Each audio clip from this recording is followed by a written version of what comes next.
अस्सलाम वालेकुम, मेरा नाम है नवीद शेख। आप देख रहे हैं सुपर टीम यूट्यूब चैनल। इस वक्त जो मुल्क की सियासत चल रही है उसमें इस्तीफ़ों की गूंज है और आज मैं खुसूसी तौर पर सिर्फ इस्तीफ़ों के हवाले से बात करने लगा हूं कि हुकूमत इसको किस सूरत हाल में टैकल करेगी, कैसे टैकल करेगी और अपोजिशन के क्या मूव्स होंगे, पीडीएम क्या करने वाली है और उसकी सियासी चालें क्या होंगी। अगर आप देखें सियासत में इस्तीफ़े लेने के लिए बाज़ औक़ात इस्तीफ़े देने भी पड़ते हैं, मगर सियासी बसात पर मुखालफीन को मात देने के लिए हर चाल को सोच समझ कर चलना पड़ता है। इस्तीफ़ों का खेल इस वक्त दिलचस्प मरहले में दाखिल हो चुका है। हुकूमत की तरफ से जिस तरह इस्तीफ़ों का बेताबी से इंतज़ार किया जा रहा है, उससे तो लगता है कि उसने भी कोई मंसूबा तैयार कर रखा है। इस्तीफ़े देने की धमकियां वैसे पाकिस्तानी सियासत में एक मारूफ हथकंडा है और ये कोई नई बात नहीं। इससे पहले भी हम सुनते आए हैं कि जो अपोजिशन है वो इस्तीफ़ों की धमकियां देती रही है। यही तहरीक इंसाफ जो आज इस्तीफ़ों का इंतज़ार कर रही है, नवाज़ शरीफ के दौर में अगर आपको याद हो तो इस्तीफ़े देने के बावजूद स्पीकर के सामने तस्दीक के लिए पेश नहीं हुई थी, जिसके बायस ये इस्तीफ़े मंजूर ना हो सके और वापस ले लिए गए। मगर इस बार शायद मामला दूसरा नज़र आ रहा है क्योंकि पीडीएम हर कीमत पर हुकूमत को भगाना चाहती है। इसने मरला वाला अब अपने पत्तों को फेंकना शुरू कर दिया और इस्तेमाल करना शुरू कर दिया है। सबसे पहले तो उन्होंने चारों सूबाई दारुल हुकूमतों के अंदर बहुत बड़े बड़े जलसे करने की कोशिश की, पावर शो करने की कोशिश की और अब उसका जो अगला प्लान है और लाएअमल सबको पता लग चुका है और मार्केट में आ चुका है कि पीडीएम जो है वो इस्लामाबाद की तरफ लॉन्ग मार्च करने जाएगी। अपोजिशन गालबन लॉन्ग मार्च के ऑप्शन भी पहले इस्तेमाल करेगी। बात ना बनी तो इस्तीफ़े भी दिए जा सकते हैं। इस्तीफ़ों के इस खेल में हुकूमत भी पूरी तैयारी के साथ उतरी हुई है। उसने सेनेट इंतखाबात मार्च की बजाय फरवरी में करवाने का जो धमाका किया है वो अपोजिशन के लिए हैरान कुन तो है ही, मुश्किलात भी पैदा कर सकता है। अगर अपोजिशन इसलिए इस्तीफ़े देना चाहती है कि सेनेट के इंतखाबात ना हो सकें तो उसे अपना शेड्यूल तब्दील करना पड़ेगा ताकि उसको अब यानी कि कहने का मकसद ये है कि उसको जो हुकूमत ने मूव खेल लिया है कि वो सेनेट इलेक्शन कबल अज़ वक्त करवा सकती है, तो अपोजिशन को ये सोचना पड़ेगा, पीडीएम को ये सोचना पड़ेगा कि उसको इस्तीफ़े लॉन्ग मार्च से पहले देने पड़ेंगे। क्योंकि अगर फरवरी के अंदर सेनेट के इंतखाबात हो जाते हैं तो फिर इस्तीफ़ों का हुकूमत को कोई ख़ास फ़र्क नहीं पड़ने वाला। अगर उसके बाद सेनेट इलेक्शन के बाद इस्तीफ़े दिए जाते हैं तो फिर हुकूमत के पास ऑप्शन मौजूद होगा कि वो ज़िमनी इंतखाबात करवा सकती है और जो अपोजिशन का पीडीएम का प्लान है कि वो सेनेट इलेक्शन के अंदर कोई मुश्किलात क्रिएट कर सकती है, मुश्किलात पैदा कर सकती है, तो ऐसा मुमकिन नहीं होगा।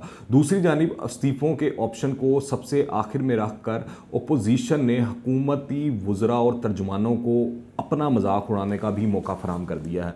वो अवाम में इस तहरीक की संजीदगी को नुकसान पहुंचा रहे हैं। हकीकत ये है कि पीडीएम इस मामले में भी इख्तलाफात का शिकार दिखाई दे रही है।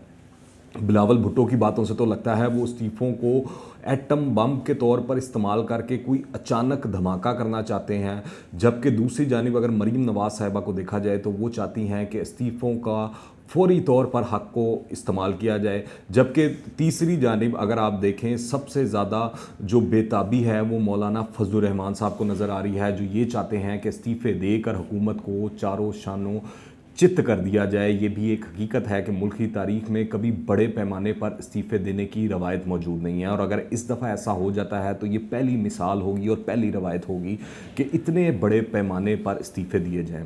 यह हैरानी तो इस बात पर भी है कि अपोजिशन जिसकी कौमी असम्बली में अच्छी खासी अक्सरियत है, ये बड़ा अहम पॉइंट है व्यूअर्स कि अपोजिशन जो है पीडीएम है उसकी जो ऐवान है कौमी असम्बली का, वहाँ पर अच्छी खासी उसकी अक्सरियत है और अगर आप देखें पंजाब असम्बली में भी उनकी अक्सरियत अगर कैलकुलेट की जाए तो एक तरह से हुकूमत से ज़्यादा ही है। तो अगर वो चाहे तो पंजाब के अंदर और इवन दैन के वफाक में अदम एतमाद की तहरीक ला सकते हैं। अब ये समझ नहीं आ रही कि वो इस्तीफ़ों के ऑप्शन के पीछे चले गए हैं, जबकि वो ऐवान में बासानी तब्दीली ला सकते हैं और वो उनके लिए ज़्यादा आसान है, मगर उसके ऊपर पता नहीं क्यों पीडीएम के तमाम रहनुमा मुत्तफिक नज़र नहीं आते। हालांकि इसमें कामयाबी के इम्कानात इस्तीफ़े देने की हिकमत अमली से कहीं ज़्यादा दिखाई देते हैं और नज़र आते हैं। सेनेट इंतखाबात के बाद अपोजिशन के इस्तीफ़ों का हुकूमत पर वैसे ही इतना दबाव नहीं रहेगा जितना आज है। ये चूहे बिल्ली का खेल मालूम होता है, जिसमें बर वक्त फ़ैसला किया गया तो पीडीएम जीत जाएगी। सेनेट इलेक्शन के बाद अगर ओपोजिशन के इस्तीफ़े आते हैं तो हुकूमत इनमें ज़िमनी इंतखाब करवाने का ऑप्शन बासानी इस्तेमाल कर सकती है। ज़्यादा से ज़्यादा यही होगा कि ओपोजिशन अपनी छोड़ी हुई नशिस्तें दोबारा हासिल कर लेगी। इससे हुकूमत को क्या फ़र्क पड़ेगा। अगर ओपोजिशन ज़िमनी इंतखाबात का बाइकआउट करेगी तो हुकूमत के हामी बड़ी तादाद में जीत सकते हैं, जो आज से भी ज़्यादा ओपोजिशन के लिए घाटे का सौदा साबित होगा। ये ना हो कि बर वक्त फैसले ना करने की वजह से ओपोजिशन के हाथ कुछ ना आए और वो पछतावे के साथ हाथ मलती रह जाए। तो इस वक्त ये सूरत हाल नज़र आ रही है कि जो ओपोजिशन अपने फैसलों को डिले कर रही है और जो उसने अपने तमाम कार्ड्स हुकूमत को शो करवा दिए हैं, तो हुकूमत भी अब पीछे नहीं है। हुकूमत भी अपनी तैयारी में लगी हुई है और वो भी अपने पत्ते खेल रही है। और ये जो सियासी शतरंज का खेल चल रहा है वो बड़े ही दिलचस्प मरहले में दाखिल हो चुका है। ज़मीनी हक़ाइक़ ये हैं कि ओपोजिशन इस वक्त किसी गैबी इमदाद की मुंतज़िर है। वो गैबी इमदाद से आप अंदाज़ा लगा सकते हैं मैं किसकी तरफ इशारा कर रहा हूँ। ओपोजिशन को इस वक्त खुद पर अपना इतना भरोसा नहीं है कि वो असम्बली के अंदर तब्दीली लाने की कोशिश ही कर सकें, और ना ही इतना एतमाद है कि वो फिल फोर इस्तीफ़े देकर हुकूमत के लिए सेनेट इंतखाबात का इनकार नामुमकिन बना दे। वो अपनी तहरीक को बड़ा ही स्लो और कछुए की रफ्तार से इस वक्त चला रही है। पहले दिसंबर में हुकूमत नहीं रहेगी के दावे किए जाते थे, अब मामला खुद ही फरवरी तक वो ले जगह हैं। फरवरी में भी शेड्यूल तय करने की फुलझड़ी छोड़ी गई है। साफ लग रहा है कि अपोजिशन इस्टेब्लिशमेंट से चाहती है कि वो मुदाखलत करे और हुकूमत को घर भेजे। मगर सूरत हाल ये है कि जो इस्टेब्लिशमेंट है वो इस तरह नज़र आता है कि हुकूमत के पीछे खड़ी हुई नहीं है, बल्कि हुकूमत के साथ खड़ी हुई है। हुकूमत पर उनका हाथ है। इसलिए मौलाना फजलुर रहमान बार बार अपनी तकरीरों में जिक्र करते हैं कि इस्टेब्लिशमेंट जो है बीच में से हट जाए, जो सियासी हुकूमतें हैं उनको फैसला करने का मौका दिया जाए और जो वो होगा मामला वो करते रहने देना चाहिए। अगर आप देखें कि सितम ज़रीफ़ी ये है कि यही इस्टेब्लिशमेंट को जमहूरी हुकूमतें वक्त से पहले घर भेजने के ताने भी देती हैं। अब एक ऐसे उलझे हुए और मुबहम बयानिए के ज़रिए कोई कामयाबी कैसे हासिल की जा सकती है।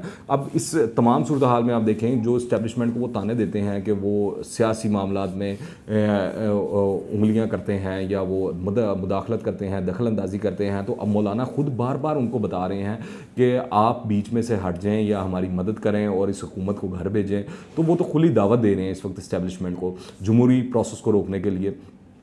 अच्छा, मेरी नज़र में एक हवाले से पीडीएम का जो एहतजाज है वो एक हद तक कामयाब हो चुका है कि हुकूमत की तरफ से मुज़ाकरात की बातें सामने आना शुरू हो चुकी हैं, जो कि पीडीएम का प्रेशर नज़र आता है हुकूमत पर, और ख़ुसूसी तौर पर वज़ीर आज़म साहब की जानिब से, इमरान खान की जानिब से, जो कि अपोजिशन का नाम सुनना भी गवारा नहीं करते थे। और अब उन्होंने इशारे भी दिए हैं और उनके जो इर्द गिर्द के लोग हैं, मुज़रा हैं या करीबी लोग हैं, वो बातचीत के दरवाज़े खोलने की बातें कर रहे हैं। मगर अभी तक उनको इस हवाले से कोई कामयाबी नहीं मिली और ना ही अपोजिशन एग्री होती हुई नज़र आ रही है कि कोई एजेंडा सेट हो सके और उस पर बातचीत हो सके। और जो इस्तीफ़ों का खेल है उसमें ना इस वक्त सनसनी भी बहुत है। मगर अब जैसे मैं बार बार आपसे जिक्र कर रहा हूँ कि अगर बर वक्त फैसले ना किए गए तो एक्सक्यूज़ मी, तो इस खेल में फ़तह की बजाय मात के इम्कानात ज़्यादा नज़र आ रहे हैं, जो कि हकीकत है। और इसको पीडीएम को पेश नज़र रखना बहुत ही ज़रूरी है। हकीकत यह है कि हुकूमत को ऊपर अंदर से इस वक्त कोई दबाव नहीं नज़र आता, बल्कि उल्टा हुकूमत को सपोर्ट नज़र आती है। मैं ये बात इस्टेब्लिशमेंट के हवाले से कर रहा हूँ, मुक़्तदर हलकों के हवाले से कर रहा हूँ। और अगर आप देखें, अगर हालात का आप ओवरऑल तज्जिया करें तो असल में ये जो सियासी खेल था ये शुरू हुआ था मार्च 2018 में सेनेट इंतखाबात से शुरू हुआ था, जब जो हमारे मुल्क के जो ताकतवर लोग हैं वो कहा करते थे कि मुस्लिम लीग नून को सेनेट का इलेक्शन नहीं जीतने देंगे। और उस वक्त हमने देखा भी कि इस हवाले से वो फिर मामला चले भी और वो कुछ लोग मुंतखब हो गए जिनकी इतनी अक्सरियत भी नहीं थी। और लगता है कि अब ये सियासी शतरंज का ये जो खेल है मार्च में सेनेट इंतखाबात के मौके पर ही ख़त्म होगा। आपकी क्या राय है? मेरी तो ये राय थी, आप नीचे कमेंट्स में लाजमी बताइएगा। और अगर आपने अभी तक इस चैनल को सब्सक्राइब नहीं किया तो इस चैनल को सब्सक्राइब करें, बेल आइकन को प्रेस करें ताकि ताज़ा तरीन अपडेट्स और नई वीडियोज़ आपको बर वक्त मिलती रहें। और अगर ये वीडियो पसंद आए तो लाइक करें और ज़्यादा से ज़्यादा शेयर करें। अंटिल द नेक्स्ट टाइम, अल्लाह हाफ़िज़।